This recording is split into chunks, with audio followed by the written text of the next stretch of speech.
Good morning, everyone, and thank you very much for joining us today and taking an hour out of your morning to listen to us talk about dynamic workforces and how we might approach identity projects surrounding that.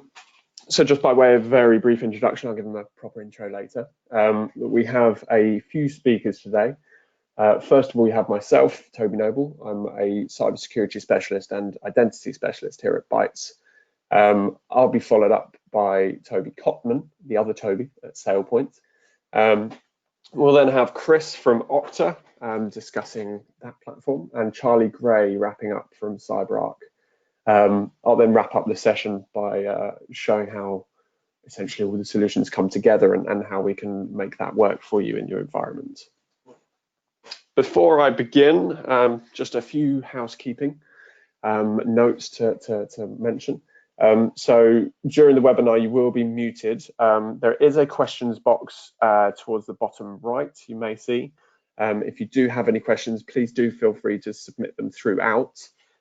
We'll have a Q&A sessions at the end though. So we'll address all those sessions at the end of the presentations. The webinar is being recorded and we will make that available to you as well. We'll send you the link shortly after the webinar is finished. At the end, there'll also be a very brief feedback form. Please do submit any questions or feedback or comments you have in that. And of course, if you require a follow-up discussion, we'll be more than happy to pick that up with you there as well. So just a bit about today and what we'll cover off. So I'll give you a brief intro to the speakers. And then we're going to tackle the crux of the subject. So we'll look at dynamic working, what it means in today's world with the various different challenges everyone's facing at the moment. And we'll start with SailPoint, discussing how we can ensure that everyone has the right access at the right time. We'll also cover off privileged access. That'll be CyberArk's presentation. And they'll talk around operating with least privilege or zero trust is a common buzzword these days, and how we can tackle admin rights. We'll also have a presentation from Okta about the end user experience. How do employees gain access? How do we ensure they have the right access? And then, as I say, I'll wrap up the presentation with highlighting for you what the identity market looks like as a whole, how we've brought all these solutions together and how it all makes sense as part of a bigger picture. And then we'll talk very briefly about what that actually might look like in practice.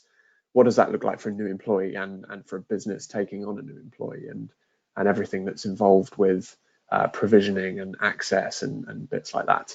And as I say, we'll wrap up with the questions. If you have any, do chuck them in as we go, and we'll address those towards the end. So a bit about Bytes and who we are. So it wouldn't be too surprising if many on the call today know us as a licensing house, as a Microsoft specialist perhaps. And it's true, that is definitely our foundation, our bread and butter. But there's a lot more to us than that. So effectively, as it says on the screen here, we're here to be a technology partner with you. Excuse me. So we're here to help you maybe define a project, to help you with cost-cutting exercises across your technology stack. But importantly, we're here to help you implement the right solutions, whether that's a Microsoft or another technology or a security solution. We're here to help you with defining and implementing those solutions. I imagine it'll be the service now.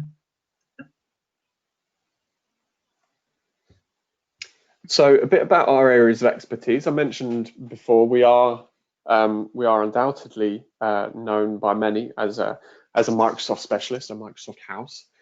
But here's just a few examples of where we stray from that as our focus and where we have a lot of expertise.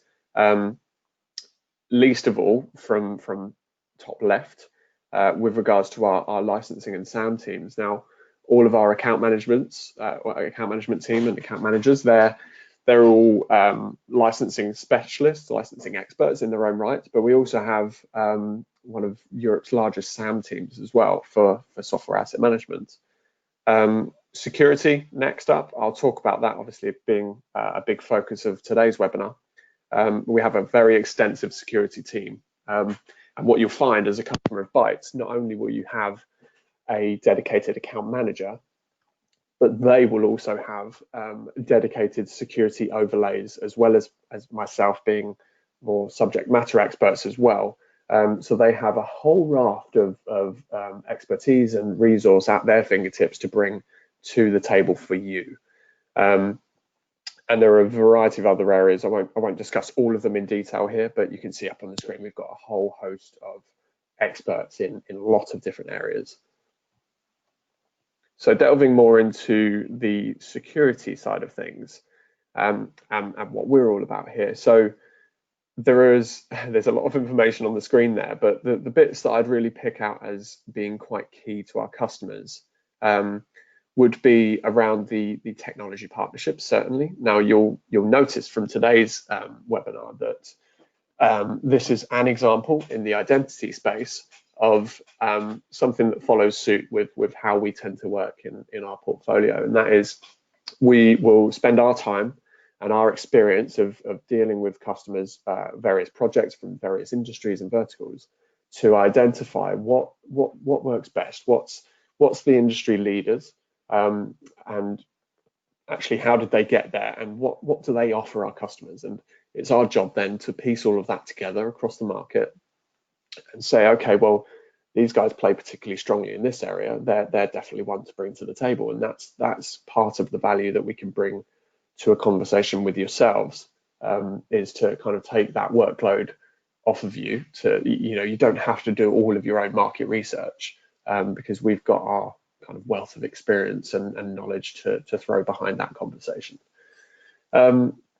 We've also got a dedicated cyber consulting team, just jumping down to the bottom middle there. Now that's headed up by our CISO, and they can cover off things like pen testing, breach response, things like that with you. So we've got a team on hand that can help when things aren't quite going right as well. But then obviously we can, off the back of that, help advise about how we can secure that posture and make your security posture stronger for the future. And I will move on from that. But if anyone has any questions on any of the other elements on the screen at the moment, please do feel free to chuck it into the Q&A box. So without further ado, I will shortly hand over to our first speaker of the day. But just to highlight what they'll each be talking about, we've got Toby Cotman, who I will hand over to in just a moment, from SailPoint. So he's going to be talking about how we can ensure that everyone has the right access at the right time, but also talking about things like separation of duties. So for example, does an individual have access to accounts payable and accounts receivable? That could be a problem. And it's ensuring that everyone is compliant, and that there is strong governance over those identities in your environment. We'll then go on to Okta. So Chris is going to talk about the end user experience, as I said before. So it's all about how we can achieve a very streamlined end user experience, make it easy for the end user, but do that without compromising security. It shouldn't be a one or the other conversation. It should certainly be, let's make it easy for our end users, but let's make sure that they're accessing what they need to, and they are who they say they are. So I won't steal Chris's thunder on that anymore, and he'll talk about that further. And then lastly, we'll pass over to Charlie at CyberArk, who will, as I said before, talk about least privilege, about managing those privileged accounts within your environment, ensuring that they're necessary and timely as well. So without further ado, I will pass over to Toby Cotman from SailPoint to kick us off.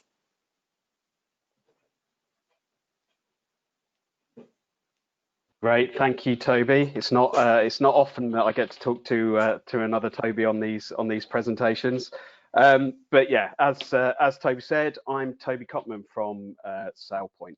I'm one of the channel managers at SailPoint, been with the organisation since October last year.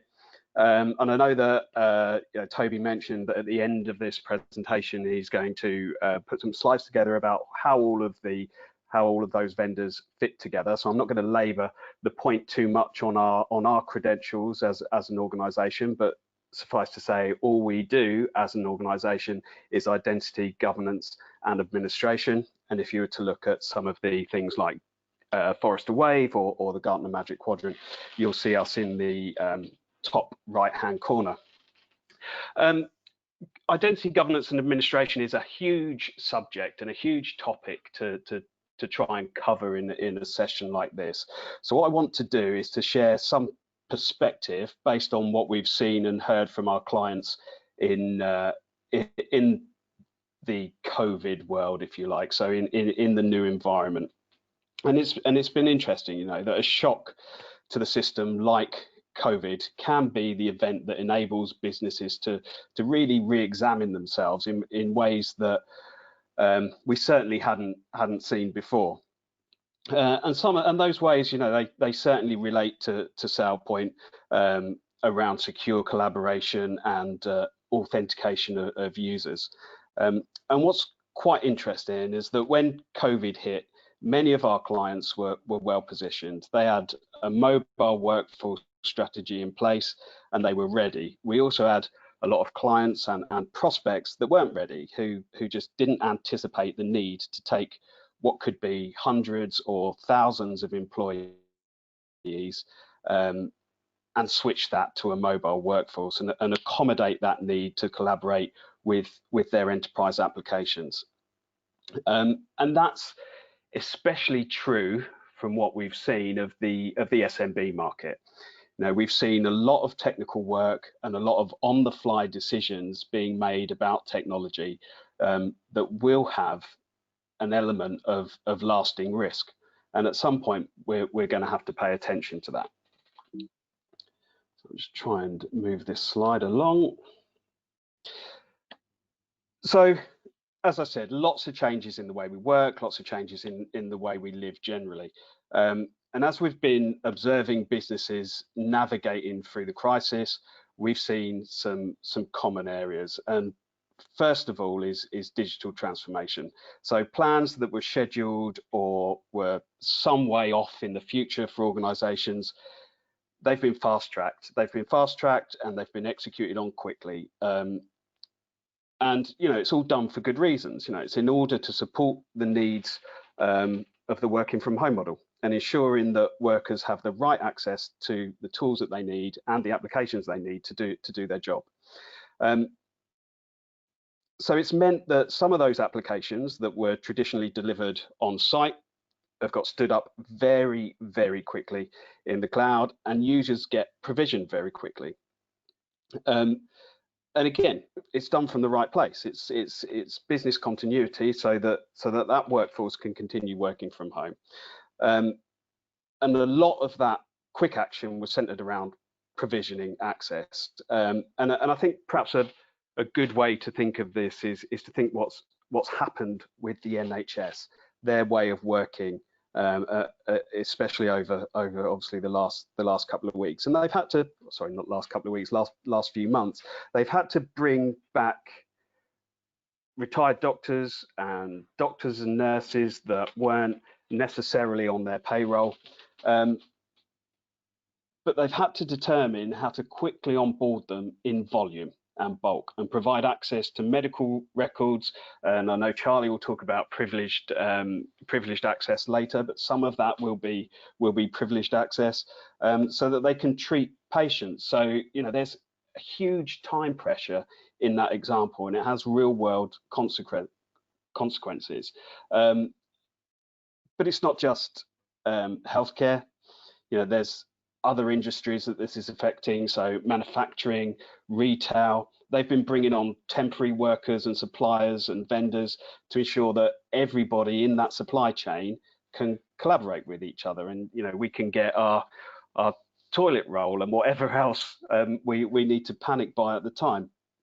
So unfortunately there's another side of the coin, where we've seen some organisations having to furlough staff, so ensuring access and making sure that it was properly given or revoked was now another challenge for organisations, and it had to be addressed very, very quickly. So while all of this was happening, it was interesting for us to see a shift in behaviours, how behaviour quickly shifts in a time of crisis, and organisations that had typically put security at their top tier and their top level of priority, we observed that they were switching due to the demands that I've already mentioned.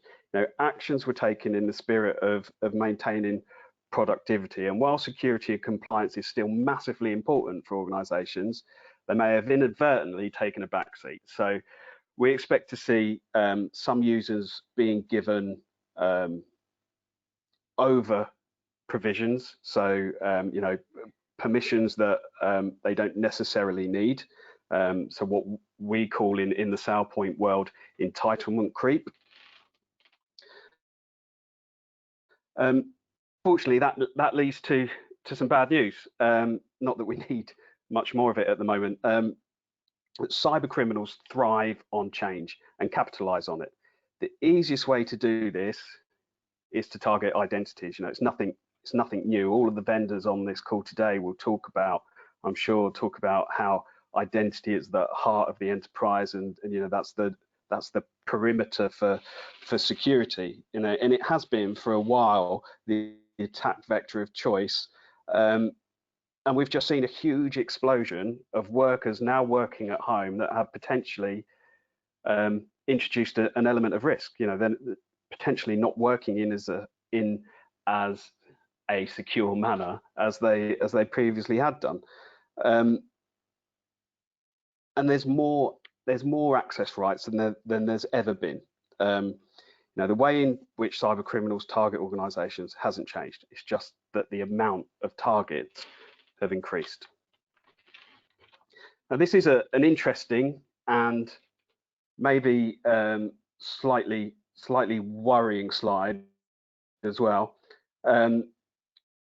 We've seen an increase already. So we've seen an increase in the volume and the severity of those cyber attacks. But the more worrying thing for me about this stat is that this was commissioned back in March, and we'd already seen 26% rise in the volume and severity of those attacks. So, you know, we can only assume that that's increased significantly. So let's try and get to the good. Identity governance and administration, identity and access governance, whichever way you say it, can be a game changer. And there was some organisations that were prepared for the seismic changes in the way we've been working. They were prepared because they had the right tools in place and they had the right processes. So making that shift wasn't as dramatic for those organisations, and we attribute their pardon the pun, smooth sailing to having clear visibility and controls. And these visibility controls are looking at those user permissions, and they've got a full encompassing identity governance program in place. So they were able to avoid those issues that I've already mentioned around over provisioning and those potential targets being created. The other thing about over provisioning as well, just to mention, is that it also opens you up to insider attacks. So it's not necessarily that the entitlements that user has got makes them a target for criminals.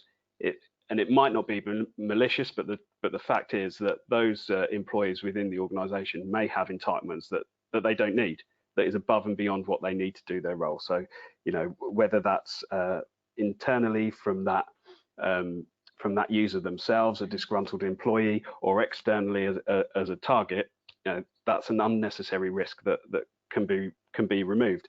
And identity and access governance can assist in handling that and handling temporary access for users. So onboarding and offboarding, and of course spotting and remediating any risky access. So in a pre-COVID world, again, this is before everything that's happened, organizations were already having a realization of where those gaps are. So this study was conducted by SailPoint, as I said, before COVID was even a thing, and we found that only 8% of organizations had a completely 100% fully automated provisioning system in place. So just 8%.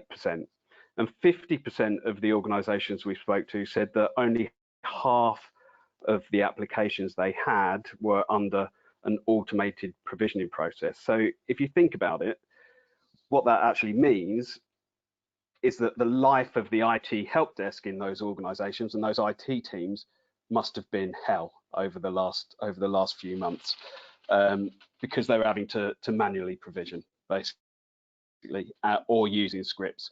But it's got to be overwhelming for those organizations. And again, coming back to my earlier point about those entitlement creeps, they've probably been cloning identities just to get that process done quickly, because they need to get it done quickly. But again, it's done in the spirit of maintaining productivity. With only 35% of those organizations actually monitoring and governing access, it creates a huge security gap that really needs to be looked at straight away.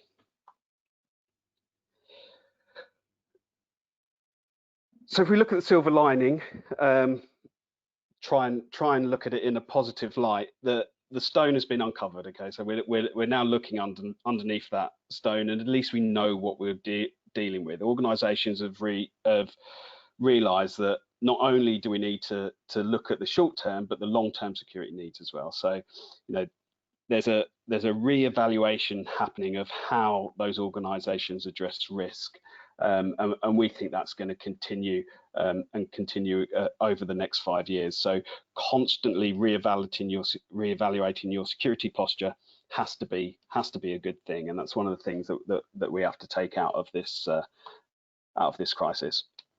So how can identity help you prepare? And I realize I'm not going into detail around our product set here, because to do that would take probably a morning to go into everything that we do. But in a nutshell, this is how identity comes into play. So it's visibility and control that we've mentioned previously, but in addition to that, using an identity platform that has a rich set of AI and machine learning to help do the heavy lifting.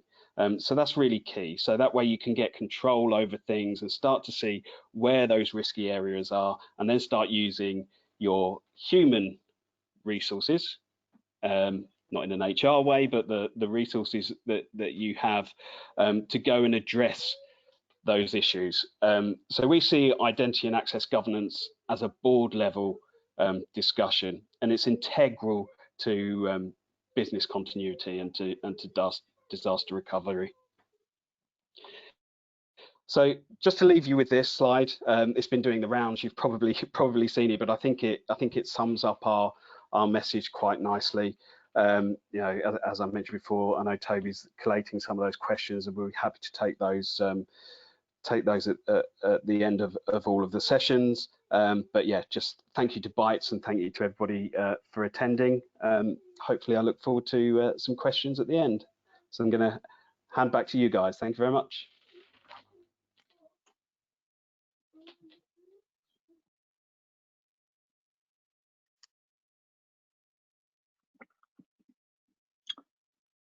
Great, thank you, Toby. Everyone see my screen okay? Just double check. Yeah. Good stuff. Okay, right. Yeah, thanks for that, Toby. Good insight. Bit of an introduction for me. My name's Chris Christou. I'm a solutions engineer at Okta here in EMEA. Okta was founded in 2009, and we're a leader in the identity and access management space. providing solutions for single sign-on, adaptive multi-factor authentication, user lifecycle management and application management, API and access management, and much, much more. And as Toby said, if we wanted to get into the weeds with those kind of things, it would probably take half a day to go through. But we provide these services for our workforce and our customer identity side. And Okta is a true cloud service. What I mean by that is from its very first line of code, it was designed to be in cloud infrastructure, which sets us apart from other competitors in the space. And the benefits that bring, we can talk about at another time. So we're here today to talk about dynamic working and how Okta can help with that. And I'm going to home in specifically on single sign-on experience and adaptive multi-factor authentication. So if we just look at where we are and how we're thinking about identity, in the first pillar there, integration between everything is key. And if we think about all the applications and services we all access on an everyday in our work life and possibly personal life in the evening, it's identity that's the glue between all these services that allows us to get the right access at the right time and provide access to the right people through that identity. So it really is key to bringing all the services and applications and services that we're pushing to our customers together. And if we think about the middle pier here, it used to be the office or the VPN was the perimeter, and we've seen that perimeter change now. Should be familiar with this message now that we're now looking at the perimeter being the identity of the person. It's the one constant that contextually stays the same when accessing services. So, you know, the perimeter being the user can stay the same as the identity, but they could be on any network. They could be working from home, as we all find ourselves in today, in a coffee shop, an airport when they open fully again. That can contextually change every time that user enters into service. Their geographic location, the different devices that they're on. Is it a corporate issued device and managed? Is it their personal tablet? You know, everyone has multiple devices now, but we all need to gain access to services. So it's thinking about the perimeter now being the identity of the user rather than the context of it being the place that we used to work, the office or a VPN. And that's a change that we've seen, and that's how we need to think about the contextual change of users coming into service. And the last point here about every company being a technology company now, if you think we're developing technology in-house to solve problems, we're procuring technology to save on costs and become more efficient. And all the people that use this technology need a great relationship with the technology and business. And it's an identity that defines that experience in the relationship. And we can do that, as I say, with great seamless single sign-on between application and services. And we can secure that identity through adaptive MFA, which we'll touch on in a moment. So this is the landscape that technology leaders are up against today. It's a best of breed, heterogeneous and hybrid world, selecting different best of breed products to solve different problems from different vendors.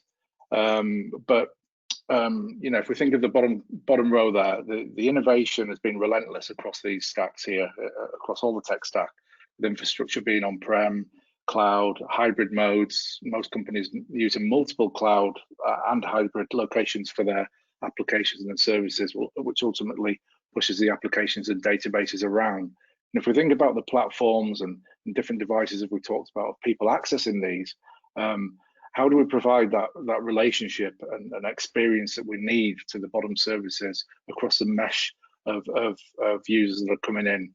And if you think about that top row, there's, you know, it's known now that there's 4 generations in the workplace accessing these services, transient users, contractors. How do we manage those all remotely, providing a great experience for these guys coming in without putting a burden on IT?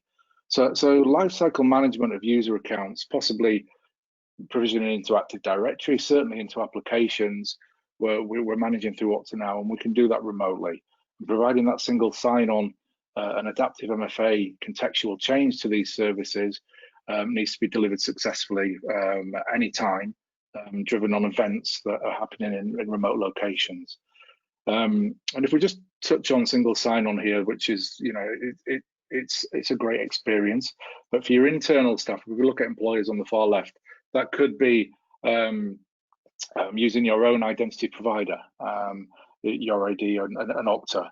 But then if we think about providing inbound federation for your partners and possibly some of your main customers as a business, we can take advantage of using inbound federation and let those guys get into services provisioned from Okta, but still using their existing authentication experience and process that they're used to.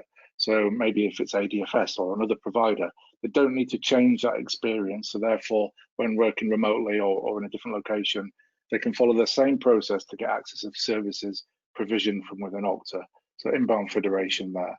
And then possibly looking into how we bring it in, and we're seeing it more common, but depending on what scenario it is, using social authentication. There may be scenarios where we don't want to have transient users or possibly customers existing in our local Active Directory or directory of choice, and therefore we can bring in social identification and a social IDP such as LinkedIn, Facebook, or Google. So that's another way of thinking of how we get these users into the services with the right context at the right time. And this is a challenge we're facing, that everyone's facing at the moment. So this is the expectation, the right people, the right access. We've talked about this at the right time, with the right context, which is continuously changing. And so it has to be contextually aware. It has to be autonomous and continuous is key here. And it needs to be easy for IT to deploy and maintain. We don't want to be looking at this every time there's a change in policy or a contextual change of coming in. And how we deliver this with the least friction as possible to the end user is key again. So providing that great single sign-on experience between applications and services, having the right federation in place for our audience that we're provisioning these services to, and having the right adaptive multi-factor authentication to provide that service as well and secure it. And this is where Okta can help. Okta's integration network, it's the broadest and deepest catalogue of integrations in the industry. We're touching on nearly 7,000 integrations now for single sign-on provisioning and a lot of other services that are there to be used out of the box. And what does that mean, having a number of integrations like that? Well, as a customer, it's quick time to value. You can take advantage of the investment and time that we've taken to provide the most broadest set of catalog integrations, and we've built solutions and integrations that provide secure modern standards for these services. So providing SAML authentication, OpenID Connect, OAuth 2, Microsoft's WS Federation. These are all integrations that we've done for our customers that are ready to be taken advantage of out of the box. And that means that we will keep on top of those modern standards and evolve those as when needed. So you don't need to have that specialist knowledge in-house, so to speak, to keep on top of those trains to secure your identity access. And obviously we do all these across the bottom, automated provisioning, HR as a master, but here today for single sign-on and MFA. So, single sign-on I think it's a silver bullet for IT. It provides the best end user experience, allowing end users to gain access to a multitude of applications and services, but only needing their one credential. And if using SAML, it's more secure in that way that the user doesn't know they may not know the passwords for your application services that you're provisioning, because it's done through a cryptographic trust between the organization and the application. So the trust between those two are provisioning the access. And if it's using OpenID or OAuth, one of the more modern concepts, they could be getting trusted tokens from an authorization server from Okta to gain access to those services. So again, really enhancing the security posture of how we're provisioning these services to our end users and protecting them. And when we look at multi-factor authentication, there's the second point I'm homing on here, doing that adaptively in context for applications, for VPNs, and scenarios such as RDP and even SSH sessions. We can put that contextual change and protect those services with our multi-factor authentication. And again, this is a big challenge today because people and technology are evolving at such a pace. So the Okta Identity Cloud, it's underpinned by various sets of platform services and ultimately various products which we can't go through today with the time we've got allocated. But the single sign-on we're going to look at, adaptive MFA, you can see here, this is a solution that we're providing for B2E, for your enterprise users, possibly B2B and B2C. They're all part of the same offering and can be accessed via generically through our portal or via API if you want to hold it on a private site, or even SDK if you want to go the whole hog and customize completely. And we're going to look at the SSO and adaptive MFA piece and how that relates to this now. Okay, so sidestep slightly.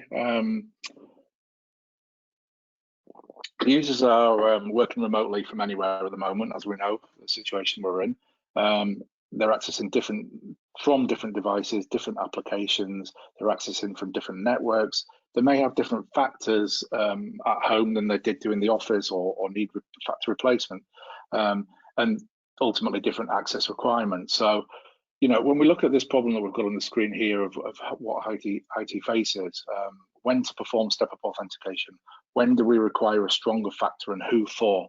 How do we evolve the policies that have been defined in this scenario for when new technologies come along, such as WebAuthn, YubiKeys, etc. We need to do that in a contextually aware, as I've mentioned, it needs to be adaptive and contextually aware, because this could change. If I log on in the morning, then log on in the afternoon from someone else with a different device, the whole context of me has completely changed. So we need to be contextually aware here. And we need to do this. We need to consider how we automate the security policies at scale and look at context every event log on. And how do we do that? Well, we do that with Okta's machine learning and AI. And if we take those points there of what's happening, Okta Threat Insights is kind of a global service where, if you think of Okta, we've got hundreds and thousands of customers globally that are accessing our services. And Threat Insights is a service that we provide for our customers where, an example of this is, if we saw a malicious actor from a malicious IP range acting in APAC, we can then apply that threat insight globally, block that IP range, and actually stop that threat insight getting to your customer logon portal before it even happens. So then we would see that as a threat, block it before it even gets to providing username and password to log into your service. The latter points there on the left, this is where we start thinking about the contextual change of the user. Have we seen this browser before from this user? Because we can fingerprint browsers. Is it a trusted device? Is it a trusted location? Is it a new device, a new city? Have they logged on from San Francisco and then suddenly logged on in Russia within an hour? That's not possible. So what do we want to do in that situation? And this is where we can start looking at how we contextually look and evaluate what's happening and categorize the risk of the authentication that's happening. So breaking that down, if we look at it, what happens is when the user comes in and logs on with their username, we can then categorize that risk based on known activities or a number of known authentications that have happened previously. And if it's low risk, as we've categorized here, John Smith logged on from this home network 20 times previously, we've seen this device before, we trust that location is trusted, is a trusted device, we've seen that browser fingerprint before, and give that user a great experience. Let them use maybe Okta Verify with push, which is our OTP push technology, or even their fingerprint on their MacBook Pro or Face ID. Let them use a good experience to get in and gain access to services quickly. On the flip side of that, what if John Smith is now logging in on a non-trusted device on a different network? Then, well, we need to do something there. Let's categorize that as high or medium, and now let's give them a choice of the WebAuthn fingerprint. Maybe they don't have that on that device, so let's contextually look at that and offer a different sequence of events and factors for them to provide assurance on. So that could be one-time passcode again, but we're going to also chain SMS authentication on as well, because this user's high risk, maybe C-suite level or whatever. But we're actually looking at the context and then changing the factor sequencing of how that user comes in. And this is really important, of the factor sequencing. And what I want to just touch on here briefly is, if you think about over 80% of breaches are due to stolen or weak credentials. And it's quite easy for someone to look at the format of a username or possibly an email address that we're using to get into service, purchase a database off the dark web of known or weak passwords or breached passwords and start acting maliciously with the content that they've used. But what we're looking at with factor sequencing is, if we look at a normal authentication process, and this is just taken from our portal, you can see it's very easy to do with just drop-down menus and a radio button there. If a user logs in with their username, and traditionally they would lead with their AD password and then a factor.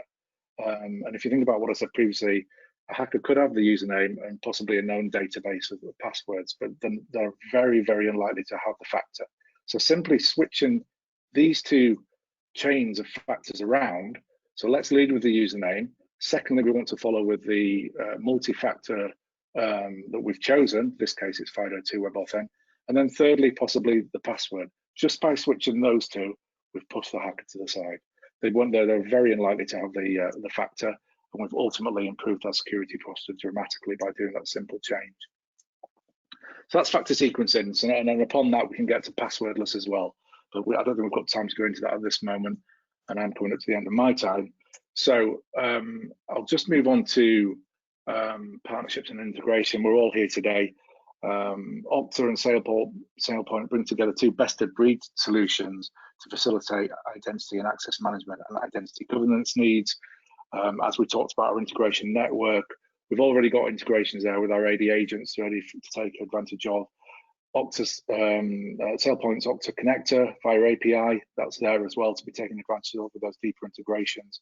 And obviously Okta and CyberArk, with CyberArk providing the PEM solution there, and Okta providing the SSO and adaptive MFA experience into that and securing that also.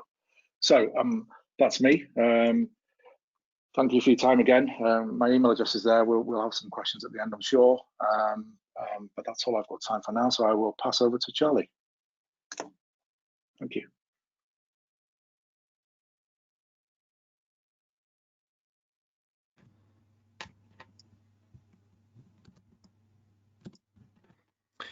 Great, thanks a lot, Chris. And just to echo what Toby said at the start, I just wanted to thank everyone for taking the time out of their day to join this session. My name is Charlie Gray. I'm a partner manager at CyberArk. I work closely with Bytes to help our customers and our clients kind of understand the value of good privileged access management. And today I'm going to talk to you really about kind of three things. So what is privileged access management and what is a privileged account? Sorry, Charlie. Yeah. We can't see your screen at the moment. Oh, really? Oh, sorry. Beg your pardon.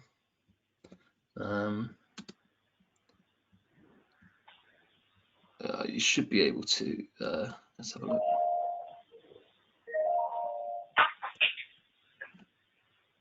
Can you see it now? There we go. We can see yours. There we go. Perfect.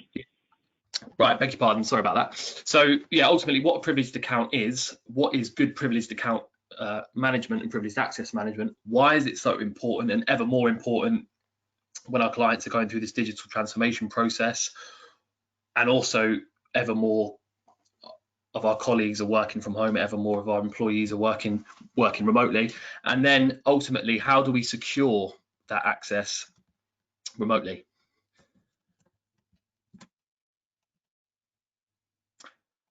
So what is a privileged account? Before I talk about the 7 types of privileged accounts to know about, ultimately a privileged account is a user account that has more privileges than ordinary users.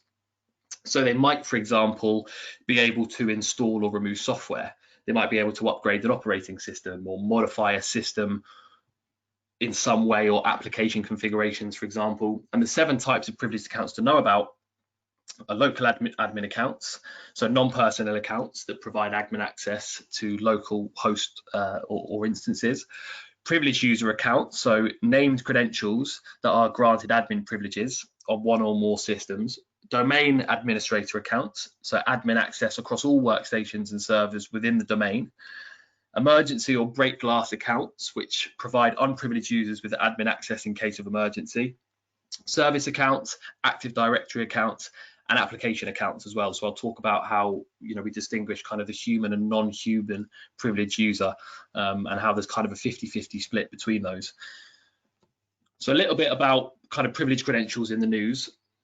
What's important to notice is the common thread across many or most breaches today is that they involve privileged accounts. So research conducted by Forrester says that over 80% of security breaches today involve privileged accounts, because our assumption, if you think about it, our assumption about hackers has changed. They typically don't try and hack in anymore, they log in.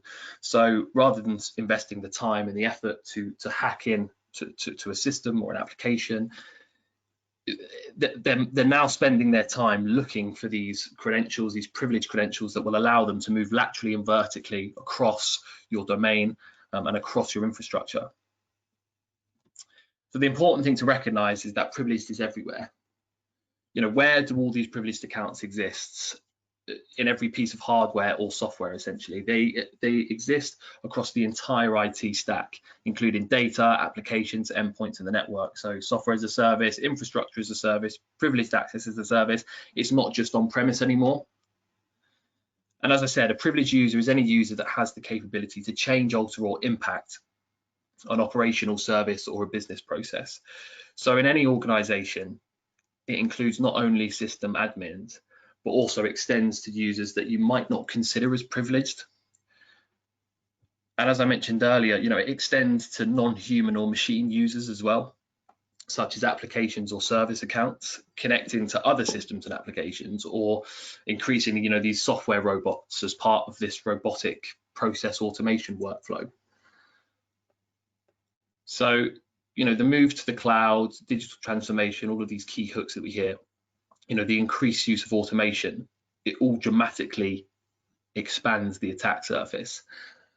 And it seems like each step forward creates new doors that need to be locked, which is true. And when we take a step back, it seems like an insurmountable, you know, challenge. So how do we do it without boiling the ocean? And more importantly, how do we do it without slowing things down? You know, be it DevOps, or how do we do it without slowing the speed of our digital transformation down?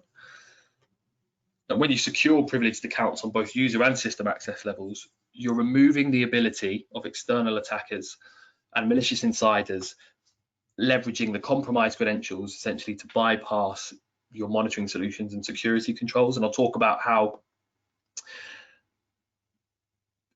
malicious insiders or external attackers will try to move vertically and laterally across these different services and domain controller servers, etc., to get hold of the crown jewels, to get hold of your, you know, your critical assets. CyberArk recognizes, you know, that privileged account management, it's a program, it's a project, it's not a product. You know, it's an ongoing effort.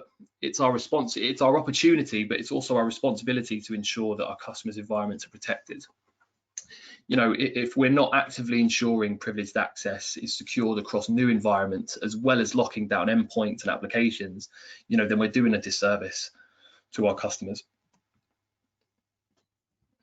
This slide sort of demonstrates the privilege pathway. So, you know, very often it starts with an initial intrusion, which is often as simple as phishing. You know, many attacks today still originate on the endpoint. They don't have to be all that advanced. You know, traditional methods such as phishing, as I said, still prove to be an effective way to compromise an end user's workstation. From there, the attacker can use keystroke logging malware to steal the workstation's admin password. And if this password is used on other machines, for example, the attacker can easily log into another workstation, and they'll keep repeating this process until they can get hold of the hash for an admin password with broader access.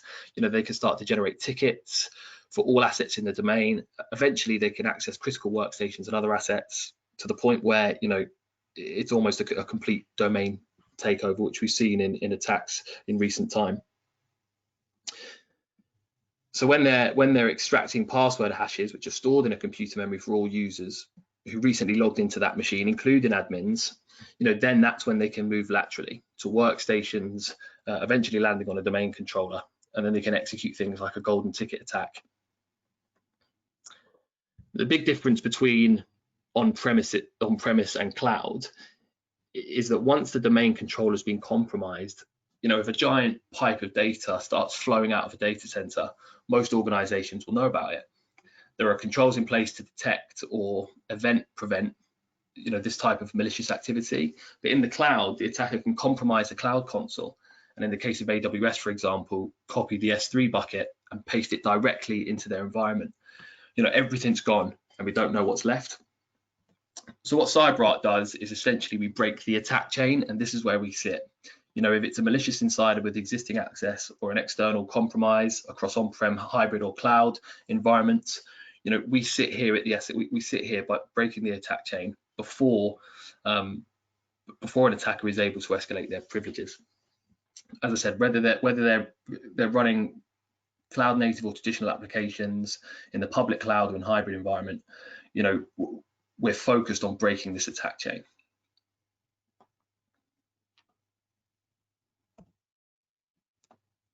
So just to quickly summarize, what is privileged access management? Ultimately, privileges are rights granted beyond users, beyond those for a regular user, so they can be human or non-human, applications talk to each other. Privilege is needed for an admin application process or device to access a system, and it's important to recognize, it does exist everywhere across systems, databases, in the cloud or on-prem. And it's estimated that privileged accounts in a company typically are 3 to 5 times the number of employees at least. And I'll talk about how we can help you to identify the privileged accounts within your environment as well. Ultimately, why prioritize PAM? So, privileged access provides the keys to the IT kingdom. As I said, 80% of attacks involve compromised privileged credentials. Privilege exists for all human users. Every workstation contains built-in admin access. But also, it doesn't just exist in human users, it exists on applications too. The way we see it is, ultimately get it ticked off your to-do list. 56% of organizations were already or planning to deploy PAM as a service. It frees up time for your IT teams and frees up resource so that you can really focus on security and not managing infrastructure.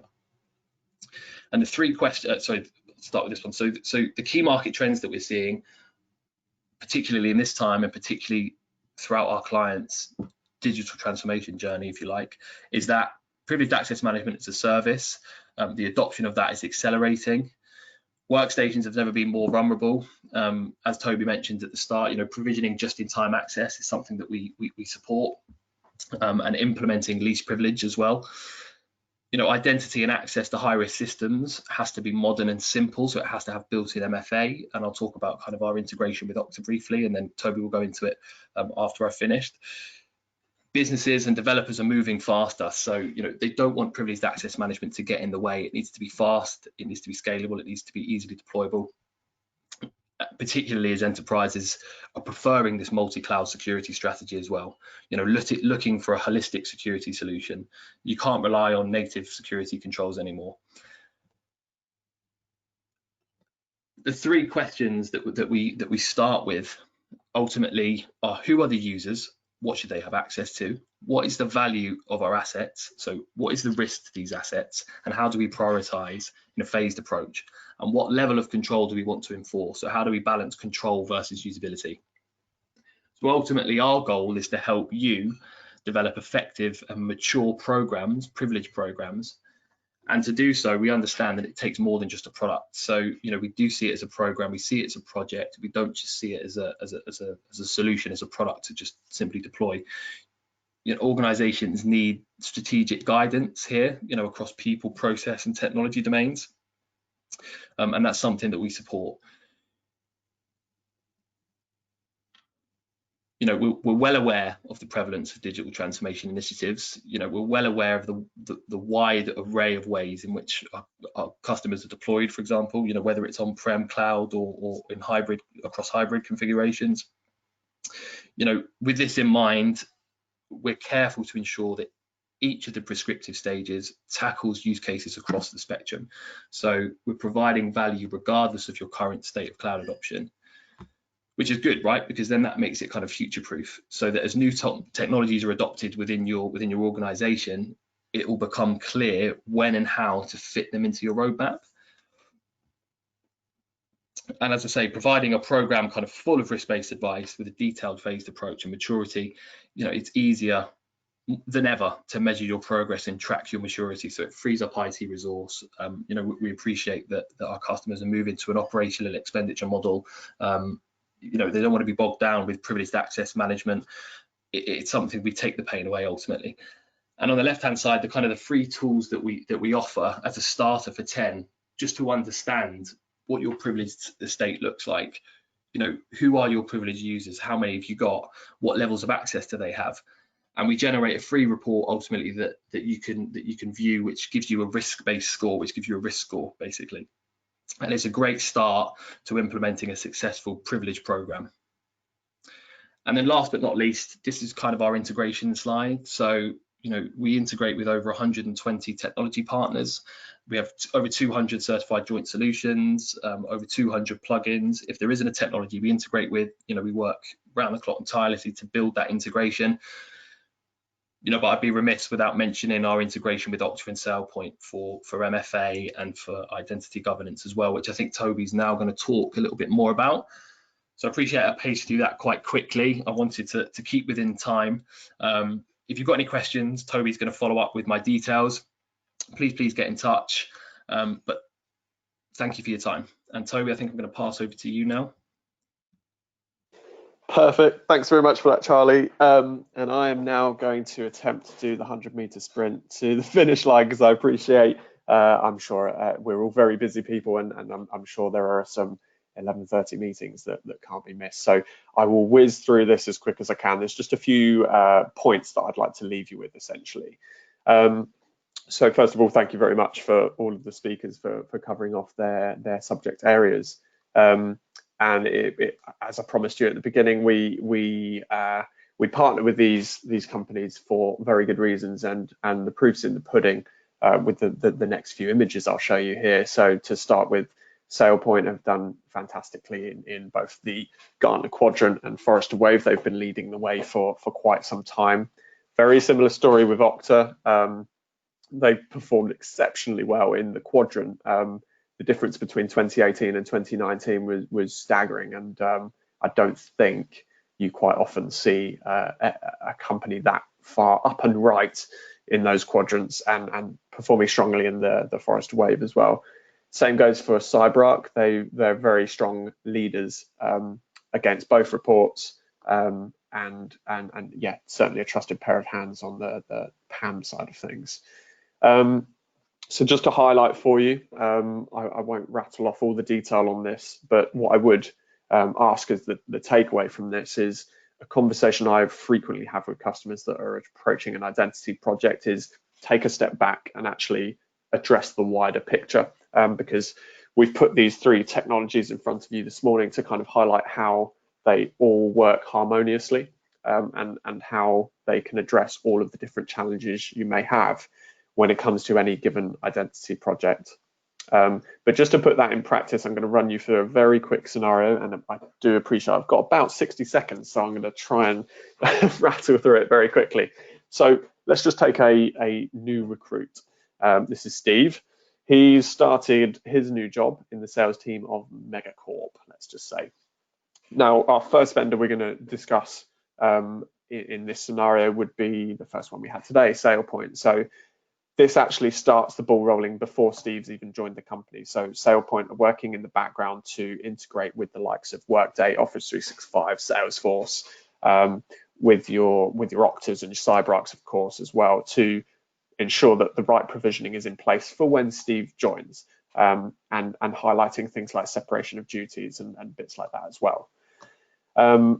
Steve then joins the company. So SailPoint's done a lot of the background work in terms of ensuring access is given. Now, how does he access? So here comes Okta to address the end user experience. So on day one, Steve signed in via Okta, via the single sign-on portal, and MFA has been in front of that, so we know who he is, and we've ensured that it's secure, and he is who he says he is. So he's been prompted for MFA. He's then got access to all the applications he needs. You can also add policies in there to say, okay, well, if Steve's tried to sign in on day one with his personal laptop and he hasn't used his company laptop, then actually we're going to deny access because something doesn't quite look right about that picture, and actually we don't want him accessing corporate applications from a personal device. So we've denied access there. But other than that, he's good to go. And then finally, the PAM side of the picture. So let's say Steve moves from sales into a more technical role, and actually he needs to access servers and applications that an admin would need access to. So rather than giving Steve blanket admin privileges, we're going to say, okay, go through CyberArk to launch those sessions into a given server for this example, and do what you need to do. And we're going to time that session actually. And if you say, you know, this job's going to take you an hour or 2 hours, we'll give you that time slot. And actually on top of that, we're going to record that session as well. So there's a very strong audit trail in place to say, okay, we're confident we can happily give Steve access because he can't possibly do anything malicious, because he is who he says he is. We've already checked that. He is going there to do a job for a particular time. We're not giving him elevated permanent privileges. So it's very much working into that least privilege, zero trust type model. And I appreciate that was a little over a minute, but I am done. I don't think we have time for questions, but what we will do is, if you do have any questions, please do chuck them in the Q&A box. What we'll do in the background is we'll compile a document for you that highlights all of those questions and our responses, and we'll get the responses from the talkers on the call today as well. And we'll send those over to you as part of the follow-up email, which will also have a link to the recording. So if you want to refer back to any of these that we've had to absolutely race through at the end or anything like that, please do feel free to do so. And of course, reach out to any of the speakers, myself included, or of course your Bytes account manager, for any other questions you might have on the subject. Other than that, I would like to thank you all very much for joining us today. I really appreciate your time this morning, and thank you again to all the speakers for joining us.